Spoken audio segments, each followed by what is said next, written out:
Ladies and gentlemen, welcome to another episode of the 5Marks Pro Wrestling Podcast. I am your host, Mr. Martin115.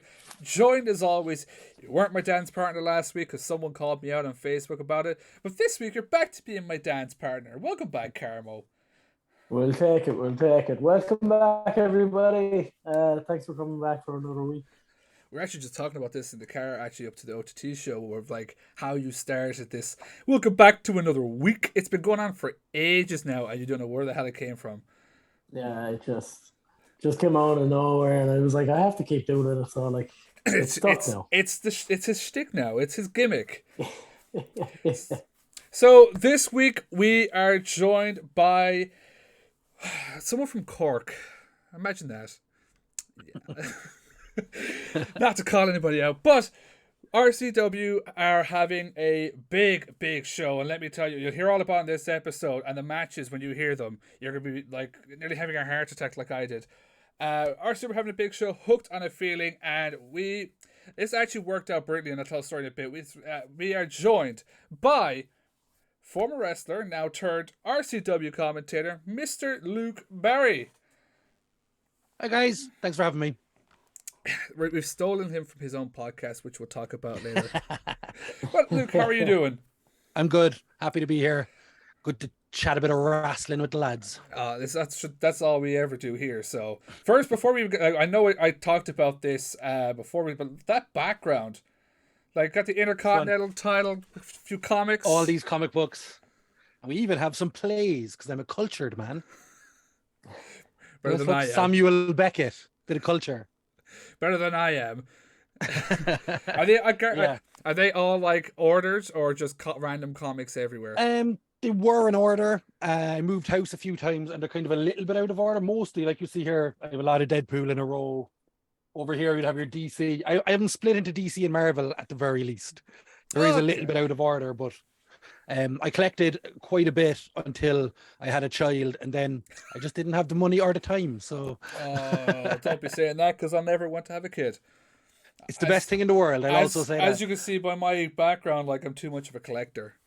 Like, yeah, so that the OTT title behind looks nice. Yeah, the thing is, like my dad is the same. So the hope is OTT title there, Hard Knocks if they ever get to do one up there, and then RCW there, and then just below, if they ever get to do one, like a Fight Factory title, the Irish tag team titles, you know. That's the whole. Well, RCW just announced their tag team championship, so the two of you can have one each. The beautiful title. I don't want to partner with that, man. I was actually going to bring that up. Obviously, the titles were announced by the WrestleSlam guys, and oh my god, they look nice. The little kind of cage, kind of background on the titles and stuff like that. Wow. Yeah. Wow. They were designed by Simon, who does a lot of the RCW graphics. He's a fantastic designer. Like, if anybody is watching and looking for wrestling designs, hit up Simon. They're incredible designs always. The title is one of the best I've seen. What's really cool with it is kind of like I have it up here beside me as well. On the side plates and even the back, just the red kind of coming into the background. It looks really damn nice. I got a sneak peek at it, I think yesterday, the day before, and in person, unbelievable. Oh, well now we have to go hold him, Carmo. Yeah, 100%. Might have to save him, maybe. I don't know. We might have to fight the first champions. Just don't even fight them. Just go up like, lads, well done. I'll have you on the pod. Go, Carmo, go. yeah. Out the back door, quick. But as you mentioned, Luke, you are a wrestler turned commentator now for RCW, and we'll start every question the way we've started for everybody. How did you become a wrestling fan? What is the first wrestling memory that comes to your head? Okay, so I don't remember a time where I wasn't a wrestling fan. Welcome to my world. Yeah, it's one of those things. I think I've been watching it as long as I could watch anything. I was lucky enough or unlucky enough, depending on what way you look at it, that my mother, my grandmother, and my aunt all worked in 3 separate video shops. Growing up. Do you remember video shops, guys? Yeah. So they literally worked in video shops. So I was able to go in and get videos for free in every video shop in our town. And wrestling videos obviously were my thing. So WrestleMania 9, WrestleMania 6, I remember very clearly watching. King of the Ring 90, the first King of the Ring I watched was the first live event that I watched. Recorded, I say live, it was recorded. My dad recorded it through our VCR, and I watched it the next day. And that was the first one I ever remember watching as it was happening in real time, I suppose. So at the very least, 1992, 1993, I've been watching since. 35 years old now, so whatever the maths is on that, that's how long I've been watching. I was obsessed with it. There was never a time in my life where I wasn't watching it. There was never a time in my life where I wasn't involved in some capacity. Everything about me from the age of 14 was interwoven with how I can do something to do with wrestling, whether it was a podcast, whether it was actually wrestling, whether it was doing comedy videos about wrestling, writing songs for Zack Ryder, which I did the ending song on Zack Ryder's YouTube show. Was me singing, me and my friend Dwayne, the Just Take Care, that song. That was at the end of that. That's me. That was you? Wow. That's me. Wow. Yeah. So everything I did revolved around wrestling, even to getting eventually to own my own company in Phoenix Wrestling, step away from that, and now back to RCW. So all my life basically has been taken up by wrestling. It's my religion. Do you know what's the scary thing though? I'm going back to when you said, like, remember video shops? The amount of people that probably don't have. Like, What do you mean? Like, I have a box now. I couldn't go get it for life now. Of just like, I'm only 25 now, but I still have a box of just stacks of videotapes. Even ones like recorded. You have it on Sky. Hit the record button, record them. The amount of people that just didn't grow up in that time missed out on all that. Especially the fun thing was tape trading. Yeah, absolutely. The amount of people that missed out on that time. I had a friend, right, and he used to make compilations on VHS, and they were amazing. So he'd if you think of the amount of effort you have to go through to actually do that, and he's a graphic designer now. His name is Dwayne Dugan. He designed all the Phoenix wrestling stuff. He's designed for AEW, Ring of Honor now, but he started as a teenager, literally making Undertaker the video, like best of, and he designed the cover on like Paint or something, MS Paint or something like that. And yeah, but we used to make compilation videos of wrestling. It's unbelievable.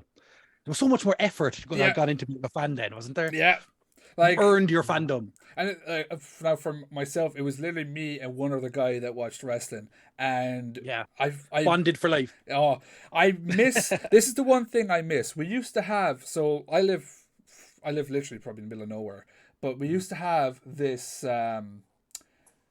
It was like a rental van. So he'd have all the games, videos, DVDs. He'd go around to all the houses. Like, here, I remember that. Yeah. Do you want to go have a look in the van and see what you want?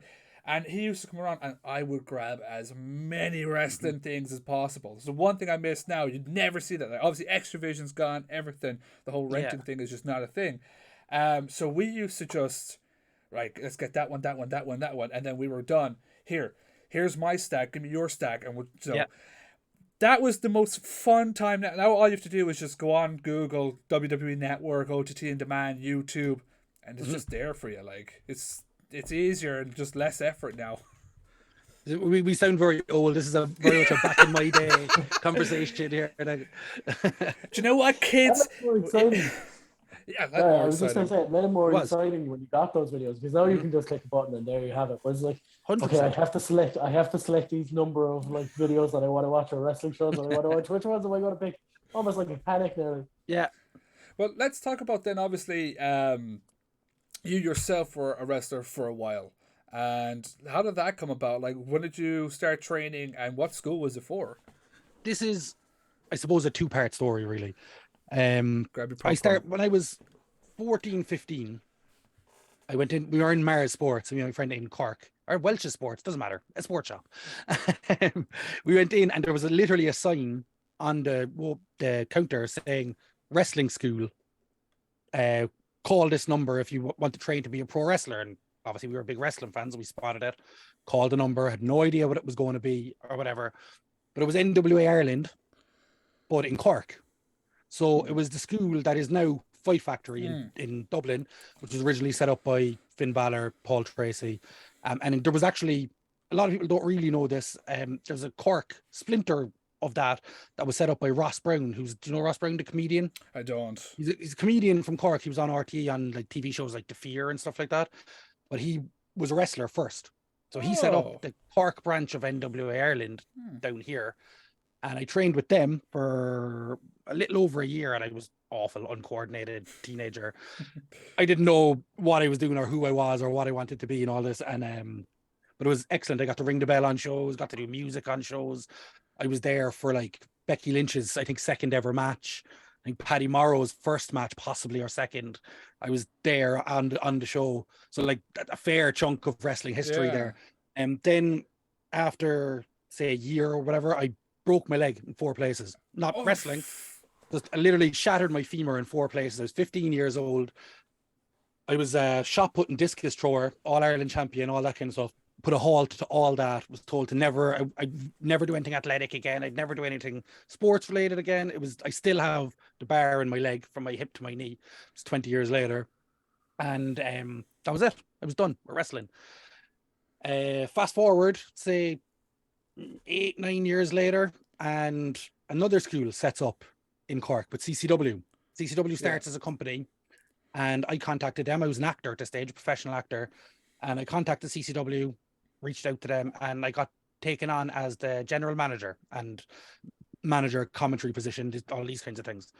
Speaker, basically, promo guy. And then the school set up in CCW was Ross Brown again that took over the training role, and I went in there, and from there I started to wrestle on shows. So I guess I'm an NWA guy, but I'm not. I made my debut for Fight Factory despite having trained with CCW, and from there I wrestled through CCW, Phoenix, OTT, up north, around the country in some parts of Europe and stuff like that as well. So good fun. I mean, you can count it. I mean, how many, as you said, how many people can really be like, I was there for Becky Lynch's starting wrestling. Literally in a school.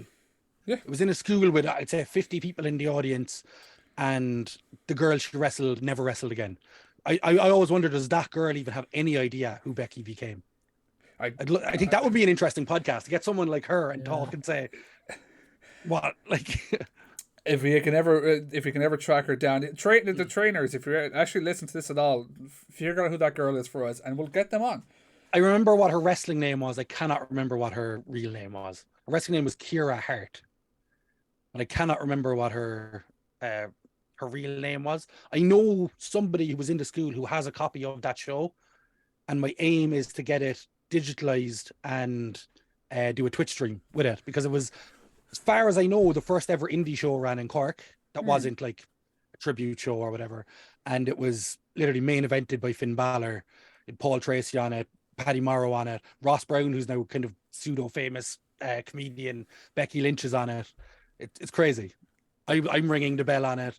Johnny Moss, who became NXT coach, wrestles on it and breaks his arm mid-match. It's in terms of content, it's something that I really wanted to get out there. It's a great show. It's a piece of history, really. Like that is a huge piece of history. I'm on camera for a lot of it. It's cool. that's the whole sell of it. It's like, yeah, lads, check this out. You got Finn and Becky, but like, I'm on camera and I'm ringing the bell. I'm ringing that bell. I'll throw it yourself, Carmo. Yeah, I just want to go back there as well. So when you said that obviously you broke your leg and everything like that, was there that fear when you got back into wrestling that like, oh, I don't know if I can do this because of the leg, or was it just determination of I'm doing this? 1,000,000%. And I have serious leg issues now, which is why I don't wrestle anymore.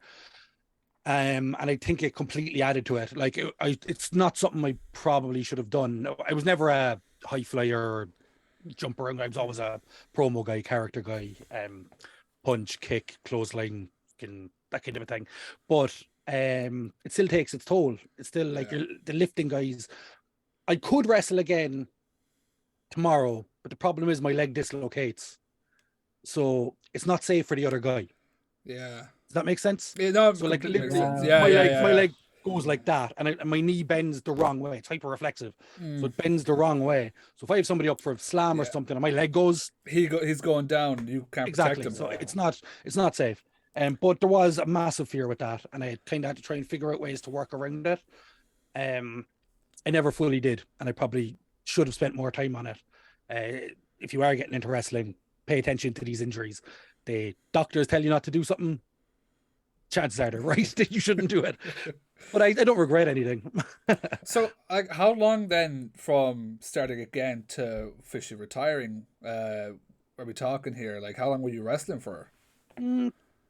6 or 7 years, maybe. So you got a good lifetime out of it. I got a very good, like, the run we had in CCW in Cork was incredible. Like, I tag teamed with Butch Armstrong as the Armstrongs for maybe 3 years, and it was the best thing ever. There was, if you look up footage of that, it was like a cult at some stages.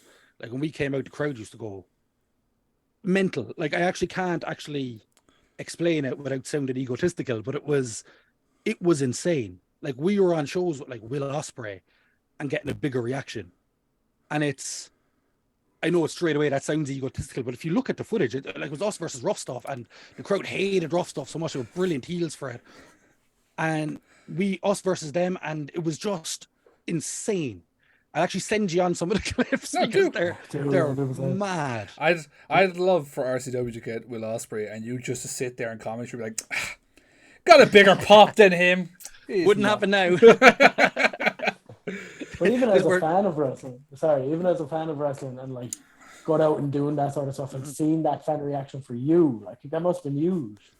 I didn't know what to make of it because most of my wrestling career, or I suppose, or whatever you call it, career, we'll say, I was positioned as a heel, as a mid-card heel, and I was happy as being a mid-card heel because I have a big stupid face and I throw clotheslines. It works perfectly as a heel.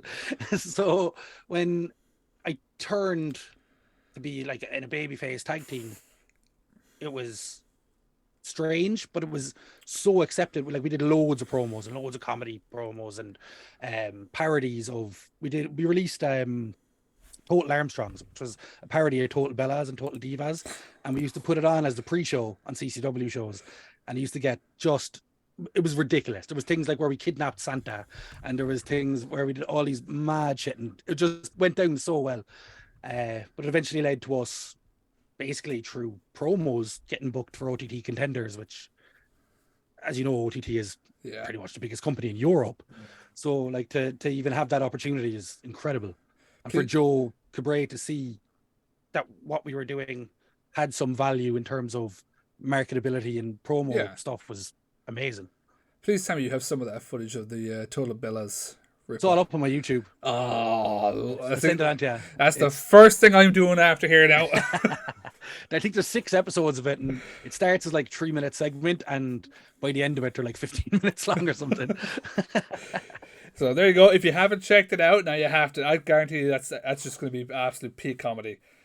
It's so funny. It is genuinely, because I forgot about it and I watched it back recently and I was like, this is so dumb, but in a brilliant way. Like, Mr. Carmo? Just want to go about forward then to Phoenix. You said they were only going to tour in the kind of I suppose owners of Phoenix, one of the owners of Phoenix. Yeah. Where did the idea come around? Well, it's kind of I don't want to go shooting on people or anything like that here now, but like, CCW wasn't a happy place towards the end of it. It was a deeply unhappy place, in fact, and it was one of those things that it kind of, something had to happen, and myself and Billy Bedlam just did it. We said we have to, basically what we said was, we're going to have to be the ones to kill CCW in order to keep Cork wrestling alive. I know that sounds probably dramatic, but if you were there at the time, it really wasn't. It was something that had to be done. And we went about setting up Phoenix sneakily, and I have kind of guilt, I think, about that we had to do it a little bit sneakily, but it was the only way that it could be done for it to work. We got the logos, we got the insurance, we got everything. We set up our first show, we bought the ring. It was myself, Billy Bedlam, and Steve Savage actually were the 3 business partners involved in it. And when we went to do it, we then basically just announced it and took all the trainees from the CCW school. I was one of the head trainers there at the time, teaching the promo classes and character classes and stuff. It was a mutiny, as it was put at the time. It was, I still see us as the good guys in the situation, but of course I'm going to. But I think it was something that absolutely had to happen, or there would not be a Cork wrestling scene, or even probably a Munster wrestling scene today. So that's why Phoenix came about. That's why we called it Phoenix, because we felt like the Cork wrestling scene had been burned to the ground, and this was the Phoenix that was rising from the flames.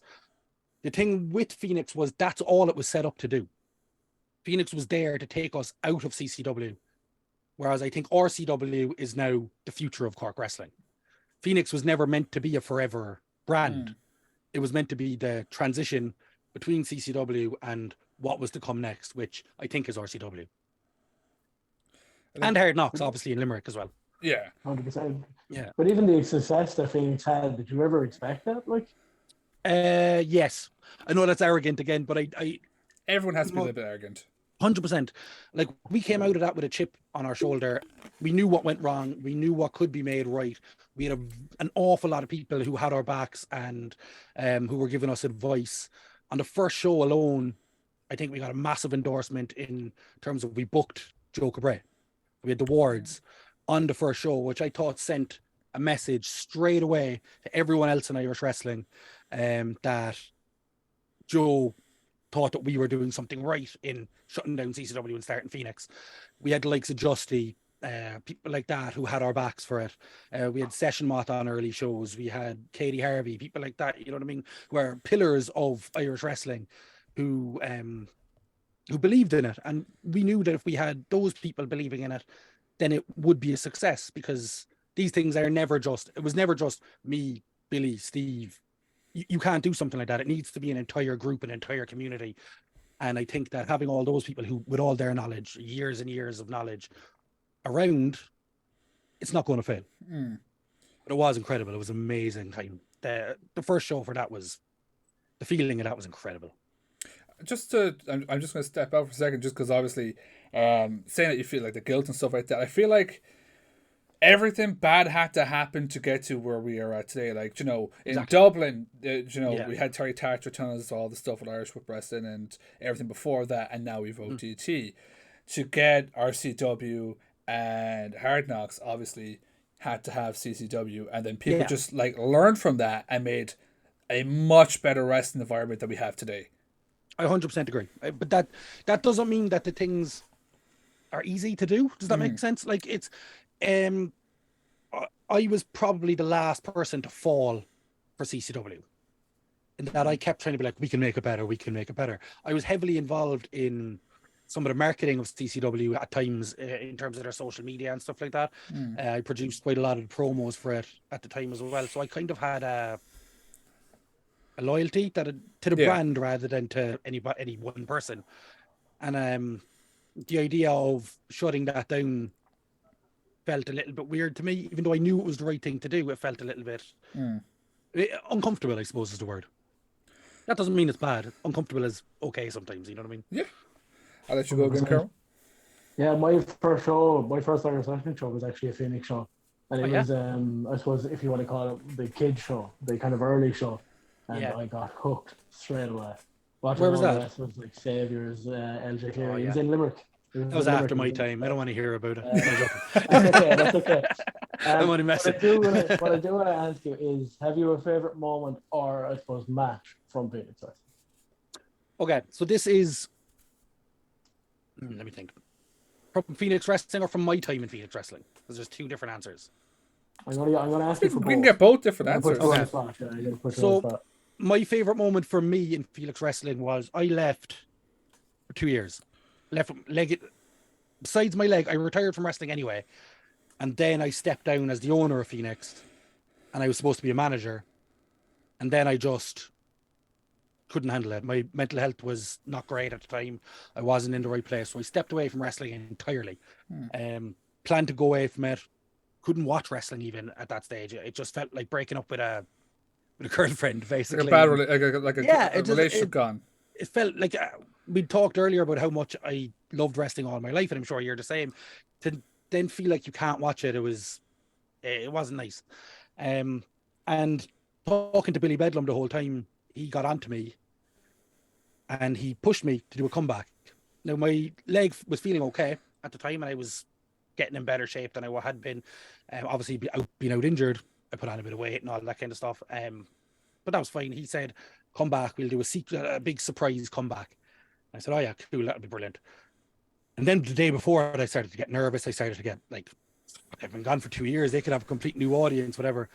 And I came in through the door, through the back exit, but there was a spotlight on me with my music on. The place went insane. Like I actually got blown back. Like I was like, the place went, I got so into it that I actually smashed up a chair by an accident. I literally picked it up, I was like, smashed up the chair, and I had a baseball bat, and I went in and I beat up all the heels in the ring, smashed them up with the baseball bat. Supposed to do this big huge wrestling comeback. I was ready for it after that huge reaction. 2 weeks later, knee blows out again. Yeah. But that feeling, that moment for me personally, coming through those doors, that was my my personal moment.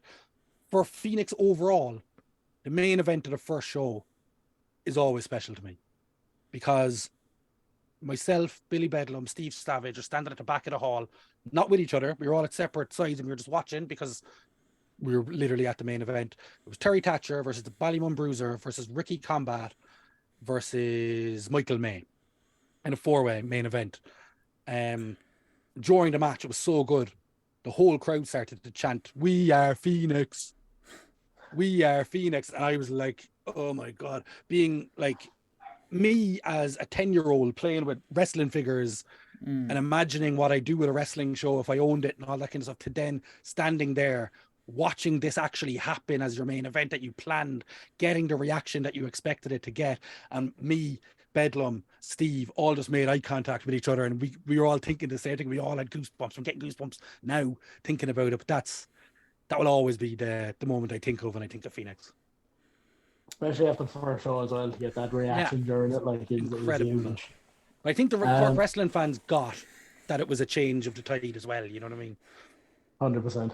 I just want to go into then kind of like COVID obviously happened then, and then the closure of Phoenix Wrestling happened. You said there a while ago that was kind of something that was planned. Did you expect it to happen then, or was it just kind of the right time? Well, it wasn't necessarily planned. It was never something that was spoken about. But I feel like that's what Phoenix's place was. I don't really know the full story of why Phoenix closed. I wasn't a part of the management of Phoenix at the time. Oddly enough, the last Phoenix show, I was brought back. I was asked just to come and hang out, really. And I ended up kind of helping out a little bit backstage. And it turned out to be the last Phoenix show, the 4th anniversary show. So I was very happy that I was there on the last show. But I don't really fully know the story of why it closed. I think it was the right thing to do, probably. I don't think Billy Bedlam's heart was in it 100%. His mind probably wasn't in it 100%. And that's not me saying anything bad about Bedlam. I mean, mentally, he wasn't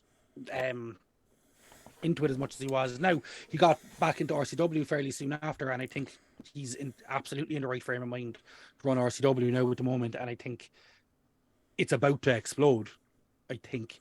But with Phoenix, I do think it was the right time, and I do think RCW is the right thing for it, because Phoenix closed, and once Phoenix closed, we got 2 companies. We got RCW in Cork, we got Hard Knocks in Limerick, and it's better for all the wrestlers, it's better for all the fans. There's more stuff going on everywhere, and can't say anything bad about that. That's incredible. 100%. And I kind of hinted at this to you in the messages of we've a little story. So so until last August, I never watched any Irish wrestling because I just thought it's the same as, you know, the ones in America, you know, 10, 15 people in a crowd is just, you know, no interest. So we started this podcast, and Carmo was the one telling us, lads, you have to watch the Irish wrestling. Eyes on the Irish wrestling. I was like, nah. So we got tickets to the show that was supposed to happen. I think it was in Limerick, the hardcore show. That was supposed to be the last one. And then obviously, you know, Phoenix Wrestling shut its doors, and we were, you know, kind of like, oh, well, I guess move on back to what we were doing.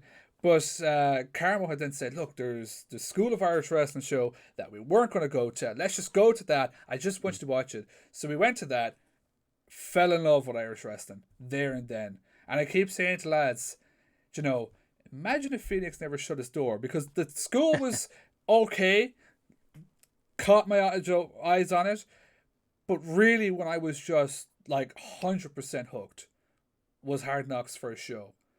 Yeah. And since then, I've just been diehard Hard Knocks.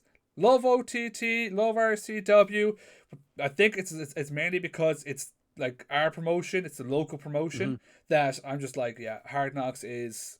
There's hooked. nothing better than that, is there, to have your own hometown promotion and it be good and it be delivering unbelievable shows and stuff like that. It's incredible to support that. And I would, like you're saying, you're new to Irish wrestling effectively. I would encourage anybody watching, go out and watch an Irish wrestling show. Yes. Go live. I said that I saw Becky Lynch wrestle in a school in front of 50 to 60 people. You don't know who's going to be famous. Exactly. And there's so much talent there at the moment. It's more of an opportunity than ever. Chances are someone on this show is going to WWE, going to AEW, going to New Japan. It's like the amount of talent on the island is just go to a wrestling show wherever it's local to you. Go.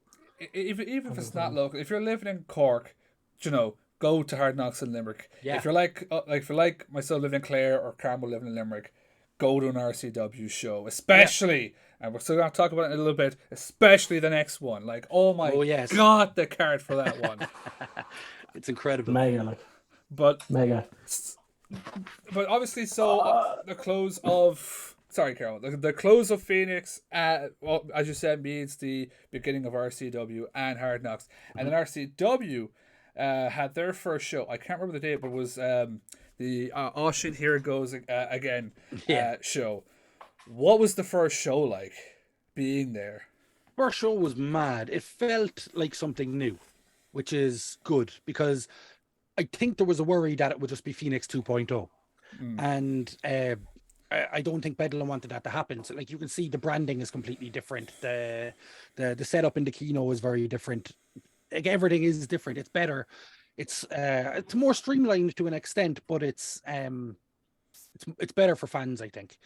Like, the first show being there was incredible for me because I was happy to be around wrestling again. I was delighted to be there, knowing that I get to commentate. I get to sit there, watch the full show, talk about it next to Justy as well, who me and Justy always have a bit of crack and always have a bit of banter. So I knew that we'd just devolved to being like 14-year-old boys at the back of the class trying to make each other laugh, which is exactly how it does go when we're on commentary. So I was super excited, but the feeling in the room was good. Again, everybody wanted the Cork wrestling scene to keep going. Myself in particular, I think I love wrestling. I love Cork wrestling. I love Munster wrestling. I love Irish wrestling. But being there for the first show was amazing.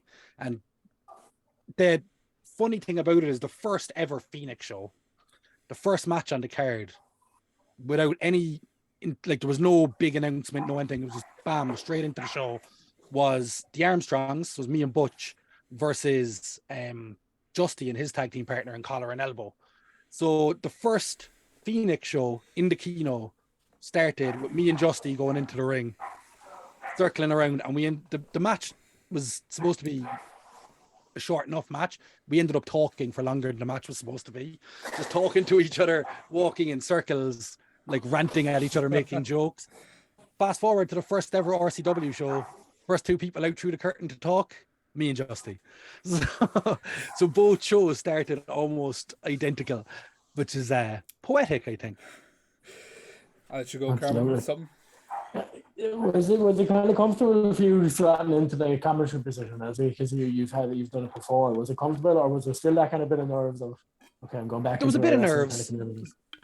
I wasn't sure where my place would be in it. When I was, I did a little bit of commentary in CCW before. If they had a position to fill, I'd have my match in the first half or have my match in the second half, and I'd either commentate the first half or the second half, depending, just to kind of have another voice there. So I kind of had a little bit of experience in it, and like my training in college is in acting, so I'm able to speak and I'm able to do all that kind of stuff. And when I was a wrestler, I was a promo guy more than a wrestler, so like talking was my thing. But there still was a little bit of nerves to it because I wasn't sure whether I was supposed to be a comedy promo guy or I was supposed to actually call the action or I was supposed to. I was trying to figure out where I'd slot in, but I think the natural chemistry between myself and Justy took all that nerves away. And when we started just calling the action straight, but also trying to pop each other in the meantime, it seemed to work and people seemed to enjoy it. And people are saying one-liners back to us that we say that we don't even remember we said on shows. I quoted the show announcement for Hooked on a Feeling with "I need Justy back on commentary with you," because Angus and Jamie love you. Irish wrestling lads love you, but my favorite commentary team is you and Justy. Oh my fucking god, the two of you just going back and forward is hilarious. Good, thank you very much. But what was it like?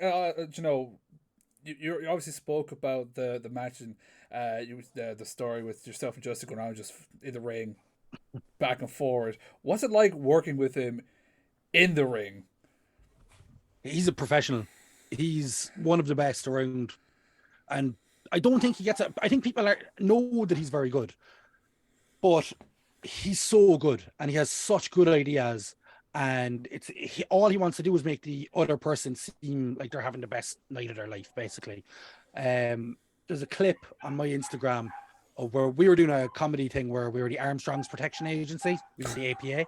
And so we came out and I was supposed to be Bradshaw. So I was throwing clotheslines left, right, and center. And we did this whole spot where I keep trying to clothesline Justy and I miss. And Justy came up with this idea. I clothesline his legs. So he flips over and then clothesline him on the ground and knock him out, basically. But he's just, everything he comes up with is to make someone else look amazing. And it's incredible to see that kind of level of professionalism, because I think people get the idea, because in his promo style and stuff like that, that he comes across a little bit arrogant, which is obviously the character, that he can be a bit of an asshole sometimes, maybe, but he isn't. He's amazing, and he'll hate that I'm saying nice things about him probably, and I'll deny it even if it's recorded. I'll just say I never said anything nice about him, but no, he's absolutely amazing to work with in everything, in commentary and in wrestling. If we ever get him on here, he'll probably just absolutely talk. He won't say anything nice about me. No, I was gonna say he won't say a damn thing about you. He's a prick and I don't like working with him. It's the way our relationships go. I suck up to Justy and he just calls me a cunt. That's the way it is. I'll let you good working relationship, really. Yeah. I want to step away from RCW just for a second, and I want to ask you a question that I kind of came across on your Instagram, really. How was it interviewing Scott Hall? Oh, that was the night of my life. That was amazing. So I heard that CCW was bringing in Scott Hall for one of these audience with things, and I straight away was bam, I'm doing that. Let me do it. And they did. They trusted me to do it. I was doing little bits of stand-up comedy at the time, so I was able to go up and kind of give him an intro and do a little bit of wrestling-based comedy, bring him up, interview him. Absolutely incredible. He was so good. It was unreal. Backstage, the stories he tells, the stuff he talks about was just so much fun. He's exactly like you see on screen. Shits on everybody, but in the most comedic way ever. He was telling a story about how Bret Hart has posters of himself above his bed and all this kind of stuff. It's just so funny. But the best thing that ever happened was I walked out. I did say 7-8 minutes of stand-up, we'll call it, just wrestling-based jokes and whatever. And backstage, we got back there and I said, was that okay for you? Was everything all right? And he looked at me, he was like, you were too fucking good, brother. I was like, how the fuck am I going to come out and follow this guy? I was like, oh shit, Scott Hall is saying that to me. It's unbelievable. But he was so complimentary to me. Hung out backstage, chatted away afterwards and beforehand. Just a cool guy. I'm a huge Scott Hall fan, obviously, but I'm a huge Shawn Michaels fan. So to get the opportunity to talk to him on stage and off stage about ladder matches that they had was like, to use a Shawn Michaels phrase, boyhood dream come true. It was so good. It was just amazing. Like, I, as a 7 or 8 year old, used to do a Razor Ramon impression with a toothpick and all that kind of stuff. To actually get to meet him is insane. If you showed him a picture that I think might be on my Instagram as well, there's 4 pictures of me and 4 pictures of him, and the amount of stuff that I actually copied from him throughout my wrestling career is, so there was a picture of me doing the fingers, Yeah. and a picture I put of him doing the fingers, a picture of me with the backwards bandana, and him under it, pictures of me doing the razor's edge, and I can't remember what the 4th one was, but there was 4 pictures anyway of me and 4 pictures of him doing literally the exact same stuff. I showed it to him and he goes, "I'm gonna have to start charging you money, brother." It's like, yeah, fair enough. What was kind of like one of the like kind of cool stories or just interesting stories that he would have told? On stage, he told the basic stories, the stuff that he kind of has learned off, I suppose. But backstage, he was talking a little bit about the gunshot, the time that that whole, like, the PTSD of that. The reason he was because our sound equipment on the night kept messing up, and it was literally popping. It was going, and it sounded like a gunshot. And he put the microphone down in the middle of the Q&A and said, "We have to take this home," which, getting told to take something home by Scott Hall, I was like, "Okay, brother." And I shut the thing down. We got backstage, whatever. And he was telling me then about that he has PTSD from a gunshot and all that kind of stuff. That was pretty harrowing to hear. But in terms of his actual stories, the Bret Hart one is the one that kind of interested me the most, because you always wonder, like, you hear stories about Scott Hall disrespecting people in some way, kind of. I don't think it's disrespect. He just wants to entertain people, and he wanted to entertain us with this story about Bret Hart. And he was Bret Hart's in love with himself. Bret Hart's obsessed with himself. He has a shrine to himself above his bed that he shows women and all this kind of stuff. And he was just trying to pop us, I think. But it was pretty cool. Yeah, that's kind of sick. I actually met Scott Hall myself about 4 or 5 years ago at a convention, and when we went in for the photo op, it was him and Kevin Nash who were got the pictures with. Nice. And he wasn't even paying attention to the fans or anything like that. All that was doing was everyone was walking in with NWO shirts, and he was like, "Look at it. They shouldn't be doing this shirt on the WWE website. They should be selling a different version." That's all he cared about. That's all he cared about. We had a interesting one where I was told to wear, there was the Hey Yo NWO style t-shirt, and the promoter said wear that, and I put a blazer on over it and had the Hey Yo t-shirt, and got backstage, was talking to Scott, and he said, "Did you buy that off my website?" And I said, "No, the promoter gave it to me." He goes, "Show me the back of it." And I said, "All right." And I took off the thing and showed him the back of it. He goes, "The promoter's selling these." I said, "Yeah." He goes, "They're fake." And so he copped it straight away from whatever there was on the back of it, that the promoter was after getting like 100 Scott Hall t-shirts or whatever that were not official Scott Hall t-shirts, was just selling them. And he wasn't happy about it, but I don't think he asked for extra money for it or anything. I was going to say, maybe he did. Yeah. I in that moment with your heart of sank going, "Oh shit, these might be mad." Nah, it was nothing to do with me at that point. I wasn't even getting paid for the event. When he found that out, he was actually very upset. Oh, really? Like, "You're not getting paid for this?" And I was like, "No." And he was like, "Always get paid." And I was like, "Okay, fair enough." But the promoter asked him to sign another 100 8x10s, which I actually have here somewhere.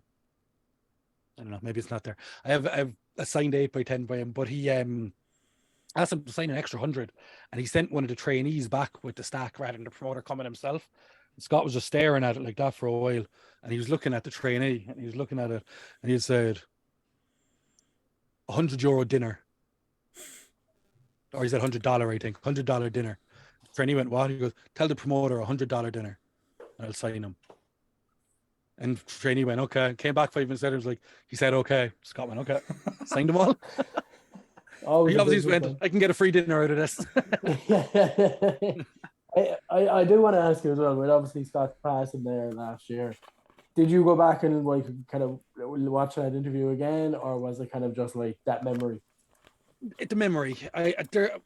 I have pictures, I have photographs of it that mean more to me than the actual interview, because if I watch the interview, I'm watching myself and, "No, I should have asked this instead of that, and I'm clearly nervous here when I asked that." And whereas I have photos, there's one photograph which is when he comes on stage and I'm extended out to shake his hand, and he's extending to me to shake my hand. And there's just this, like, when I'm looking at that, I'm like, imagine explaining that to me as a 9-year-old child, 10-year-old child. You're on stage in front of an audience about to shake hands with Razor Ramon. That picture is amazing. There's another picture, I think it's my cover on my Twitter page of me and him just sitting in the chairs at it. It's a still from the interview, and the two of us are just laughing. I was like, again, it's me and Scott Hall just sitting there having a laugh.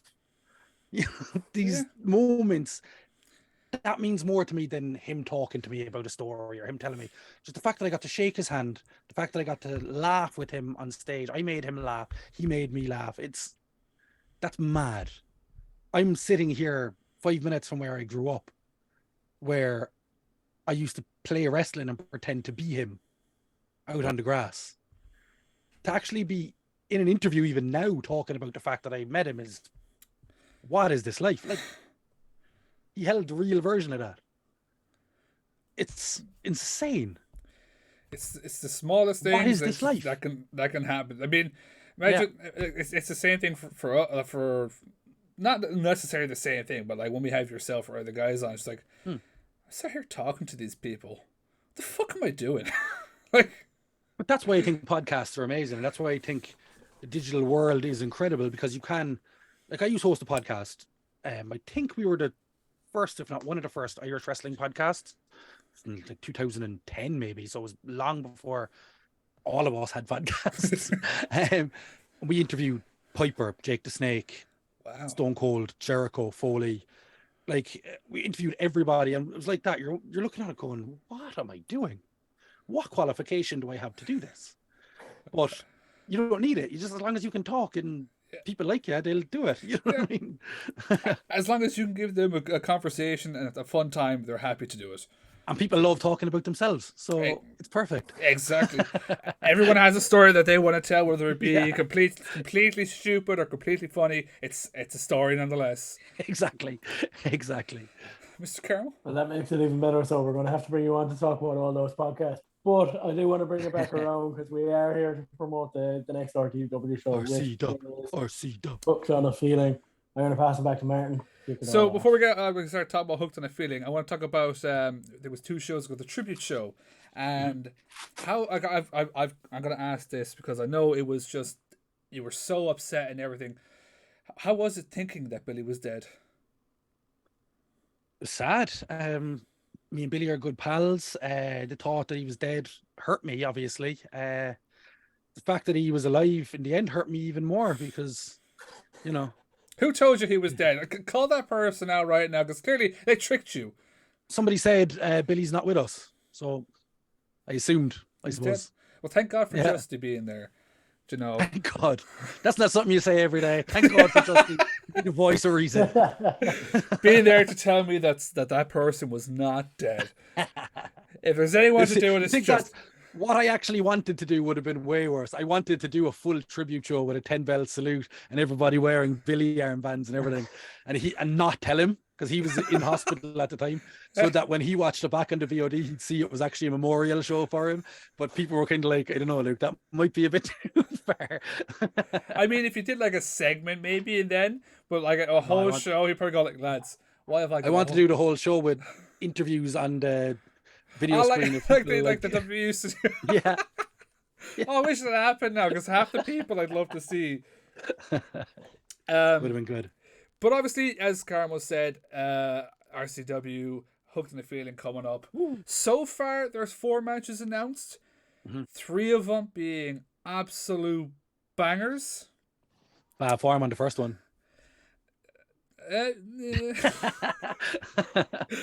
But so we'll get your kind of opinion, because obviously being there and stuff like that, we've seen how we've gotten to this point. So we'll let you kind of talk about it. So we've got Andy Steele versus Butch Armstrong coming up.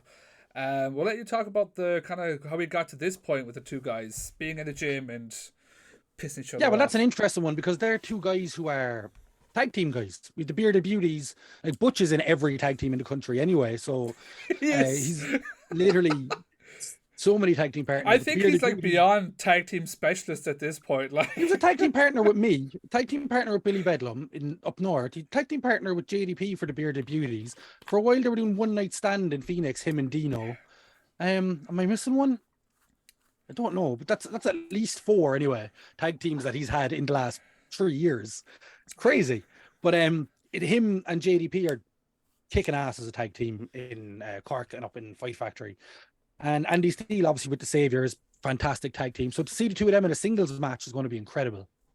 They met each other in a gym. There was a bit of a stare down, and now there's a match. So all fights start. I'm really looking forward to seeing it. Now, I mean, most of those fights actually happen within the gym, but this one gets to go to a wrestling ring. That's how wrestling works. If you have a problem with somebody, you wait till the next show. You don't jump on beforehand. Did you just skip me in line in 5Marks? You and me, June 10th in the Kino. 6 weeks time. I think a Butch match can go anywhere. Yes. You can have the best comedy match in the world, or you can have an all-out brawl. You saw that at Hard Knocks. Yeah. Butch and Terry Thatcher. Butch proved he should be a main eventer all around the world, I think. Incredible match. I think people overlook him a lot, and I think that Butch versus Andy Steele could be an incredible match. Any match with Butch in it can be an incredible match. Obviously, I'm a little bit biased. We're former tag team, but I will go anywhere to watch Butch Armstrong wrestle. And same with Andy Steele. Andy Steele's an incredible wrestler as well. All the Saviors, in fact. I'd love to see Butch wrestle any of the Saviors. Now, I have to ask, do you reckon we're going to see some interference? I don't think the Saviors can stay backstage. They're addicted to run-ins. They're addicted to interference. Especially Anita. Especially Anita. I'll let Justy talk about Anita. I'm not going to get involved in that one. But yeah, I would imagine they'll show up somewhere. They always do. So then the next one we have, this is honest to God my favorite person in RCW right now. We've got the Dino Open Challenge. Dino's in the Kino. Yeah, Dino's fantastic. He's fucking brilliant. Dino's one of those people again who's been around for a long time. He was in CCW. He was in Phoenix, and he's really starting to come into his own in RCW now. Like, he was kind of, we say mid-card around in Phoenix and CCW. He was always around that level, always got a great reaction, always had great matches. He's wrestled Phil Boyd, he's wrestled Justy, he's wrestled a lot of people, proving that he is capable of having these incredible matches. To go to this level with the Dino and the Kino Open Challenge and have him take on all competitors, I think this is going to be the making of him. An absolutely incredible talent with an insane Cork fan base. I'm going to ask you just 3 names who you'd like to step in the ring with Dino. The Macho Man Randy Savage, Owen Hart, and Andre the Giant. I like that. You're going to have to wait a couple of years to see that one. No, genuinely, I would love to see, let me think. On a worldwide scale, I think if you got somebody like Will Ospreay or someone to do a surprise. Ooh. Imagine that. Just that reaction of him walking through the door would be just unannounced. Just yeah. Terry Thatcher is another one. I think Terry versus Dean in an open challenge situation like that in Cork, I think would blow the roof off the place. We say current RCW roster members, Matt Schuyler, because I think Matt Schuyler needs his chance to shine, and I think a win over Dino in the Kino would really do that for him. I was gonna say my pick was Matt because I've been watching, so I'm like catching up myself before the shows, and Matt has really caught my eye. He's fantastic. Shows. So that was actually gonna be my pick to answer the open challenge. Carmo, would you want to throw a name in there? Let's do it. We will go for Dino. Dino's one of my favorite wrestlers in the country at the moment. I will say that. That's so great. I hope whoever he's fighting, he beats him. But next match we'll talk about is Charlie Sterling and LJ. What a match! Oh, this is what I'm going to be this distance away from that match, and that is the most exciting thing to me ever. Charlie Sterling is operating on another level. LJ Cleary is, I mean, if he's not the best in the country, I don't know who is. He's incredible. So this match is I think it's going to blow RCW to another level. I think this is going to get worldwide attention, and I think people are going to really, really look at RCW for this kind of quality match after this. I know there's some tough contenders for Irish wrestling match of the year, but this could be it. This is two of the best going at it. For sheer work rate alone, these two they're not going to pull any punches. It's going to be a smash them out amazing match from the two of them. I know you want 100%. to. As you were saying there a while ago, with talent that could be in WWE or AEW, this could be a match that we could see in WWE in a couple of years. 100%. Both of them. They're both like they're both world class talent. I'm gonna put you on the spot here. Who do you think comes out the winner? Ooh, I think LJ has a lot more to lose in this because he has such a history with Cork wrestling. He's been around for years in Cork now. Cork fans love him. So I think there's probably a little bit more pressure on him to win. But with that, I'd say LJ rises to pressure. I can't see LJ being beaten in Cork by Charlie Sterling. Now, that being said, if Charlie Sterling beats LJ, who is undefeated in RCW, by the way, if Charlie Sterling beats LJ in his debut match, surely that positions Charlie Sterling as number one in the company. Surely. I mean, he's my pick to win anyways. I got to go with my draw, really? boys. I got to go with my draw, boys. Ooh, that's interesting. Mr. Carmo, you want to be the tiebreaker here? I'll be sticking with my LJ myself. Yes. As you said there a while ago, Luke, I think he's the best talent in the country. Unbelievable. He's wrestling 10 years. My debut match, I was across the ring from LJ Cleary. And to see where he's come from then is, like, he was always talented, but my God, he is so good. It's unbelievable. 100%. I've even done a few training sessions with him, and to hear that kind of knowledge that he has is unreal. His wrestling IQ is what we always talk about on commentary, and it's a fact. He just knows wrestling inside out. It's amazing. Absolutely. The next match we then have. Okay, sorry, go on. No, go on. The next match then we have coming up after he decided to attack Raven from behind. Reardon O'Connor has to now go in the ring with Miss Raven Creed. Yeah, he might regret that. He's gonna regret it. I think I put out the tweet or something like this could be his last match. I agree with you on that one. And I'm a big fan of Raven Creed. I know Raven Creed for a long time and not someone I would mess with. I think Reardon O'Connor, who came down and sat on commentary with me for the Raven Creed LJ Cleary match, which was incredible. Go back and watch that on the RCW YouTube if you haven't. Talking of world-class matches, unreal. Reardon jumped her, smashed her in the head with a microphone, a vicious microphone shot. And I think he's going to regret that. I'm calling like it's literally ding ding. Raven. I think it's going to be like a Mortal Kombat. It's fatality. Yeah. Decapitate him in the ring. Come to RCW, you'll see a decapitation. You have the music on in the background as well with your own little help bars. Carmo, I will let, even though this is my favorite match on the card, I'll let you announce this one. I know where we're going. I think it's one of the biggest. I think you're talking two of the best wrestlers in Europe at the moment. We obviously have Leighton Buzzard and Danny Cross. Oh my Lord.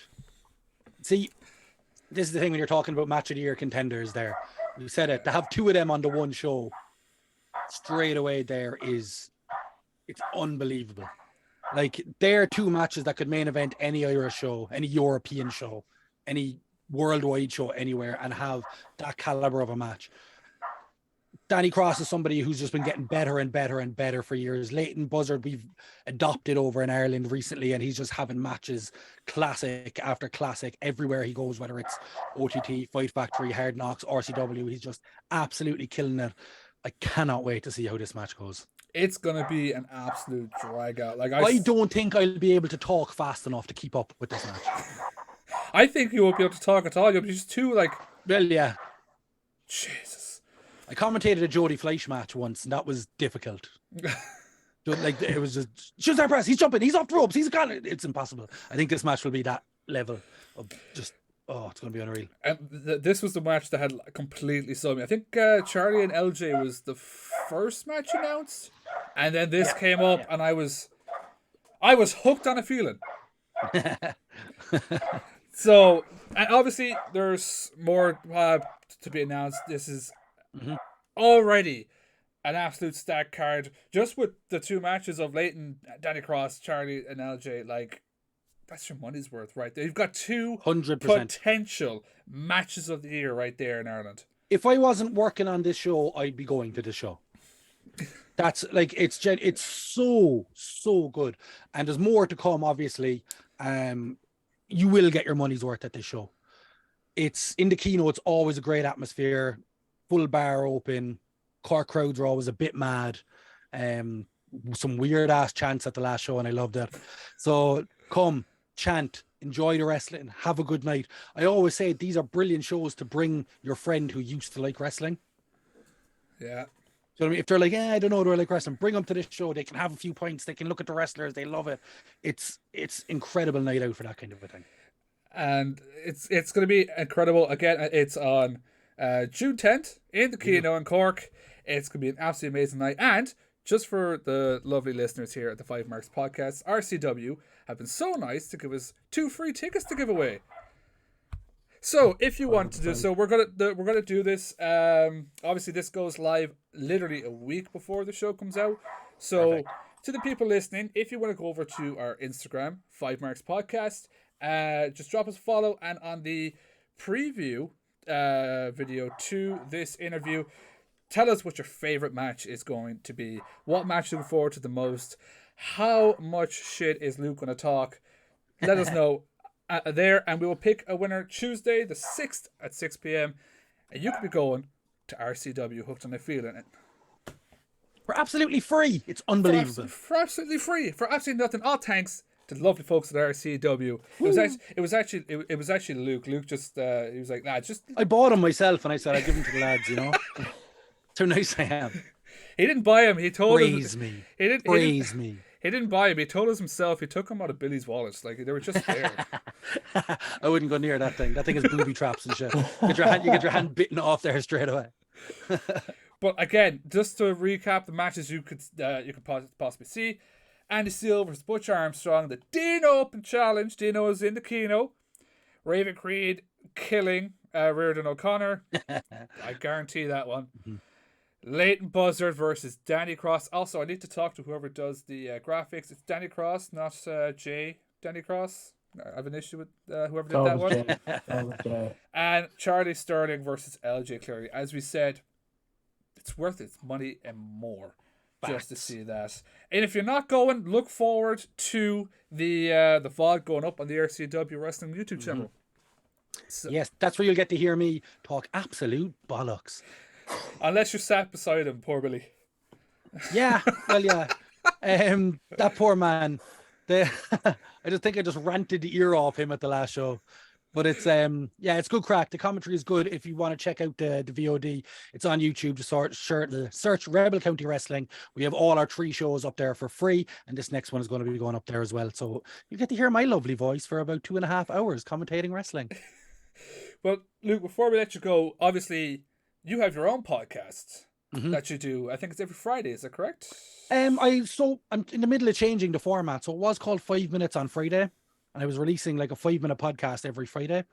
But I'm in the middle of switching it up a little bit, where I'm going to do interviews, like long form interviews like this one. So I changed it to called "What's Wrong with Ya" with Luke Barry, because I'm going to be talking to interesting people who do like wrestlers, actors, comedians, archaeologists, poltergeist hunters, that kind of stuff. Weird people basically who do interesting stuff, and asking them what's wrong with them to kind of figure out what's wrong with me in the process. I had massive bout of anxiety. I was diagnosed with an anxiety disorder maybe 2-3 months ago, and the doctor told me to go out and try and have more social encounters. And I can't always do that because I'm a parent, so I decided to start an interview podcast instead, so I can interview people, chat to people, talk to them, and hear about their lives, problems, positives, all that kind of stuff, to try and maybe figure out my own mind in the process. So the first interview for that will be out in the next week or 2. Pay attention to my social media for the announcements of who's going to be interviewed first, because it's going to be some good ones. And for the love of people that don't follow you yet, where can they follow you? At the big LB. LB is spelled ELBEE phonetically, like the B in Spanish. The big LB. He let his mom make his handles. Yeah. But Luke, it was an absolute pleasure having you on. Come on, chatting wrestling, chatting RCW. Carmo, I always let you have the last few words with the lads. Oh, because I always forget to do this every week. Our socials, so you can follow us. Oh, he's just dropped. You can follow us. I don't know if I should pause or not. So we've had a bit of a technical issue, and Luke's computer died. But he apologizes. It was great to have him on. As you can tell, this is all super on the fly at the moment because I don't know what the fuck I'm saying. But again, if you want to follow us, you can follow us 5Marks Podcast on, I think it's Instagram, Facebook, YouTube, and the TikTok as well. Make sure you follow the TikTok. We're starting all that up now. And 5Marks Pod on Twitter. Sorry, yeah, Twitter, and then 5Marks Podcast everywhere else. But again, Luke, thank you so much for coming on. Hopefully, he sees us at the end and knows that we weren't being a complete dick, calling him like a dickhead or something. Well, Mr. Carmo, take us home. Let's do it. Let's finish it out. Just before we do finish up, as we said earlier in the episode, check out our Instagram, the 5Marks Instagram, on Saturday for the competition to win 2 tickets to RCW. Make sure to like it, comment comment what you're looking forward to at RCW. Make sure you follow us as well. Yeah, we will announce the winners on Tuesday, hopefully around 6 o'clock. If it's a bit later, don't be too surprised. But I want to thank Luke Barry for joining us, and be sure to check out RCW if you are going, or whether it's on demand, whatever it is. But ladies and gentlemen, for another week, we are officially been the 5Marks Pro Wrestling Podcast, and we are officially ding done. No.